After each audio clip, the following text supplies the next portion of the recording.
शुरू से ही इमोशनल और सबको दिल से मानने वाली पारुल की शादी विवेक से होती है। क्या है यार, शादी के वक्त तो तुम दुबली हो गई थी, लेकिन शादी के 2 साल में ही फिर फूलकर गुप्पा हो गई हो। पारुल के साथ अब विवेक का व्यवहार बदल गया। सास ससुर भी बिना बात के ताने देते। अरे 2 साल हो गए, बच्चा नहीं हुआ, निकल यहाँ से। विवेक का भी सहारा पारुल को नहीं मिलता है। लेकिन जिस विवेक से पारुल को तलाक के एवज में 18 लाख मिले होते हैं, वो पारुल एक दिन, इंस्पेक्टर साहब मुझे कंप्लेंट लिखवानी है। जी मैडम, क्या हुआ? चीटिंग, एक लड़के ने मेरे 6 लाख रुपए लूटे हैं। पुलिस वाला पारुल को ऊपर से नीचे तक देखता है। मामला क्या है, विस्तार से बताइए। पारुल फिर जो बताना शुरू करती है, उसके बाद इंसानियत से भरोसा उठना लाजमी है। मेरे पति ने मुझे कभी अपनाया ही नहीं। शादी के 3 साल में ही मेरा तलाक हो गया। मैं नहीं चाहती थी कि मैं उनसे एक भी पैसा लूं, लेकिन वकील और मेरे माता पिता ने उनसे 18 लाख की रकम ली। फिर क्या हुआ? क्या वो पैसे उसने वापस ले लिए? नहीं, उन्होंने तो उसके बाद मुझसे कभी कांटेक्ट भी नहीं किया। फिर? किसी डेटिंग साइट से मुझे आनंद नाम का एक लड़का मिला। उसके साथ मुझे लगा कि मैं दोबारा जिंदगी बना सकती हूँ। वो मेरी केयर करता, मेरी छोटी बड़ी चीजों का ख्याल रखता और मेरा साथ देता। अच्छा, क्या उसने तुम्हें शादी करने का झांसा दिया था? हाँ, वो भी तलाकशुदा था। पहले तो उसने मुझसे कहा कि उसकी एक बेटी है, लेकिन फिर पता चला कि उसकी एक नहीं 2 बेटियां हैं।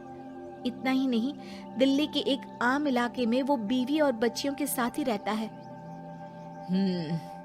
तो आपसे इमोशनली फ्रॉड कर उसने पैसे ऐंठे? जी, अब मेरे पास कुछ नहीं है, ना पैसे ना वो।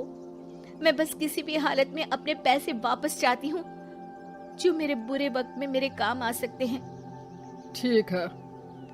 पुलिस आनंद को पुलिस स्टेशन बुलाकर सारी पूछताछ करती है, लेकिन आनंद पुलिस वालों को ये यकीन दिला देता है कि पारुल ने उसे कोई पैसे दिए ही नहीं, बल्कि वो तो उस पर बीवी को छोड़ने का दबाव बना रही थी और ना मानने पर पारुल ने ये झूठा केस डाला है। क्या मैडम, फोकट में पुलिस का वक्त खराब कर रही हैं? कोई शादीशुदा क्यों अपनी बीवी छोड़ेगा? अब आपकी शादी टूटी तो मतलब सबकी तो नहीं टूट सकती ना। पारुल को पुलिस वाले के मुंह से ये बात सुनकर हैरानी होती है। उसे कुछ समझ में नहीं आता कि वो क्या करे। वो अपनी सहेली झनक, जो कि वकील थी, उससे कांटेक्ट करती है। झनक, मैं क्या करूं? मैं कैसे पुलिस को यकीन दिलाऊं कि आनंद ने मेरे साथ न सिर्फ शारीरिक और मानसिक चीट किया है, बल्कि आर्थिक तौर पर भी वो मुझे खाली कर गया है। अब वक्त झनक का था। देख पारुल, ऐसे तो किसी को भी बिना सोचे समझे पैसे नहीं देने चाहिए, लेकिन अब जब तूने ये कदम उठा ही लिया है, मुझे ये बता, तूने कब कब पैसे दिए और कितने? क्या कहीं कोई सबूत है? पारुल कुछ सोचती है। 3 बार तो बैंक में ट्रांसफर और 2 बार गूगल पे। क्या इन सब के रिकॉर्ड मिल जाएंगे?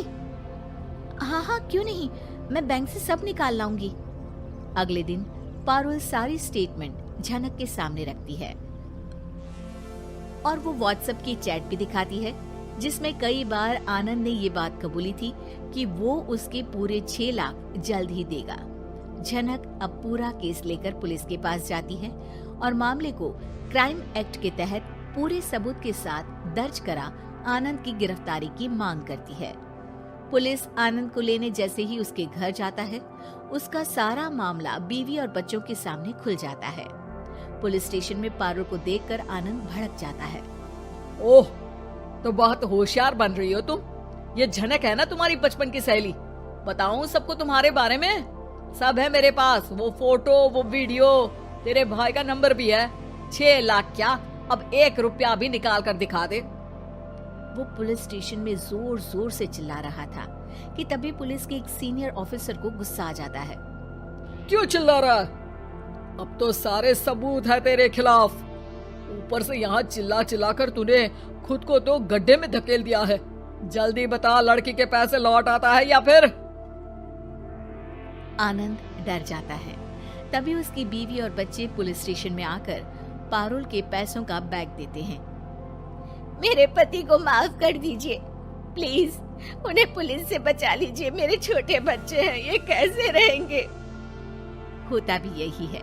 पारुल केस वापस ले लेती है, लेकिन उस सबक के साथ कि इमोशनल होकर किसी को भी अपना पैसा नहीं देना चाहिए।